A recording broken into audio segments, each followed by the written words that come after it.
from the 1st of August, but now this has been put on hold. Well, Rugie Wurie is the founder of the event planning company Mrs. Wedding Planner, and I'm pleased to say she joins me this evening. Very warm welcome to the programme, Rugie. Thank you. Thank you very much. Goodness me, brides and grooms up and down the northwest of England, absolutely disappointed beyond words then at this news, I'm sure. It is extremely devastating because about a week or so ago, the hope of now having wedding receptions alongside wedding ceremony meant that the industry, the sector as a whole, was, all the hope was back up. And now it's all rescinded. We're back to square one. And the small trigger of stats rising, incidents of the pandemic rising in areas around Manchester, East Lancashire, Yorkshire and Leicester means that the entire industry has been affected. Yes, of course. And now it's gone back to a complete halt. Yeah, and as you say, the knock-on for other sectors in the industry, whether it be the florist, the wedding dressmaker, the caterers, also being impacted by this. And such short notice, Thursday night ahead of many weddings this weekend, doubtless. Absolutely. I mean, suppliers have, what we're trying to do as wedding suppliers is support our couples because they're going through an already difficult situation. Now, added to so much uncertainty and the government flip-flopping on the guidelines and, it's not really the government's fault that we've had incidents in those regions, but it really does mean that we have very little or no support, and all our hopes of industry recovering is dissipating by the minute.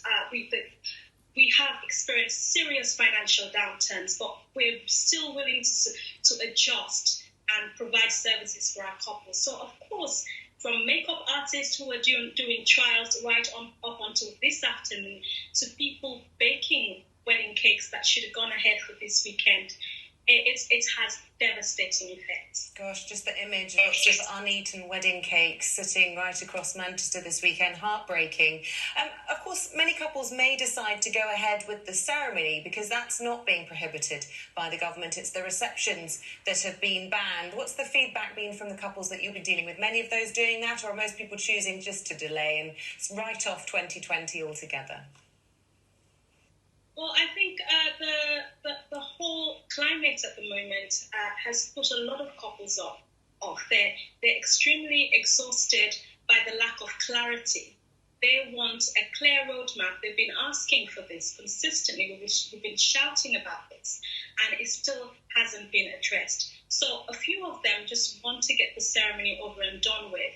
But those who were actually encouraged by having their wedding ceremony alongside their wedding reception are being hard hit by the current situation that's happening. So we're talking about 73,000 couples in the United Kingdom that have been affected by all of this. So yes, the lack of clarity is going to mean some people just want to get it over and done with, and the others are going to be continuously stressed, frustrated about the lack of roadmap for them. And what will the knock-on be, I wonder, for 2021? I mean, will we see weddings spilling out onto weekdays just to get spaces in venues, perhaps the traditional wedding season being extended by several months either side, just purely because of the number of couples who've been delaying their weddings until next year? At the moment, we have a huge problem of consumer confidence because of the risk involved in making any form of forward planning.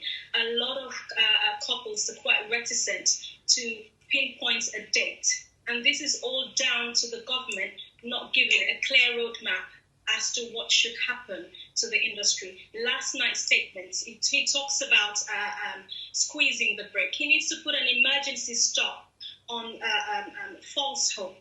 So these people can sort of go ahead with their planning and structure their dates. They want to move on. But I think if the government is not willing to lose opaque government speak and be very real with them, they're very reticent to choose dates and move on. So the hope is that we're very busy for next year, but this is all in the hands of how the government handles the current situation. And look, we've talked a lot about the stress on couples. Of course, people hire wedding planners like you to try and take on a lot of the stress for them. That must mean there's a great deal of stress on your shoulders at the moment. I mean, most wedding suppliers have overnight turned into therapists. We are doing a lot of counseling. We're talking to couples who value the institution of marriage, and this is my problem with how weddings are being seen. They're not a frivolous party. These are shared values of couples who want to build a family. They want to show their commitment towards each other and the shared values. And as it stands, the very dismissive nature of the wedding sector shows that it's not respected. You know, we contribute a significant amount. I mean, the statistics are saying 10 billion, but when you look at the events industry as a whole contributing about 70 billion, it is quite a significant amount, and we're not such a minuscule sector to the events industry at large. I think we deserve some respect, and our couples certainly deserve a whole lot of respect and empathy in the way they're being dealt with. Okay, really interesting to talk to you. Thanks very much indeed, Rugie Wurie, the founder of Mrs. Wedding Planner, turned into a makeshift therapist, she said in her own words there.